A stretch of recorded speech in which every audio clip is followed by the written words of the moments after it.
სინოპტიკოსების ცნობით მომდევნო დღეებში ნალექი შენარჩუნდება ქვეყნის აღმოსავლეთ ნაწილში კი მოსალოდნელია წვიმა ზოგანძლიერი. შესაძლებელია ელჭექი, სეტყვა და ქარის გაძლიერება. მოსალოდნელმა ნალექმა შესაძლებელია მდინარეებზე წყლის დონეების მნიშვნელოვანი მატება, პატარა მდინარეებზე წყალმოვარდნები, ხოლო გორაკ-ბორცვიან და მთიან ზონებში მეწყერულ ღვარცოფული პროცესების ჩასახვა გააქტიურება გამოიწვიოს. გარემოს ეროვნული სააგენტოს მონიტორინგისა და პროგნოზირების ცენტრის მოკლევადიანი პროგნოზების სამმართველოს უფროსის დოდო ქვაზავას ინფორმაციით ჯერჯერობით ისევ არამდგრადი ამინდებია მოსალოდნელი.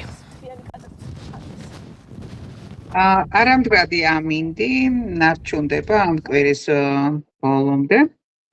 ამიტომ შიდა ქართლში მოსალოდნელია დრო გამოშვებით ხანმოკლე წვიმა ელჭექით. დღეს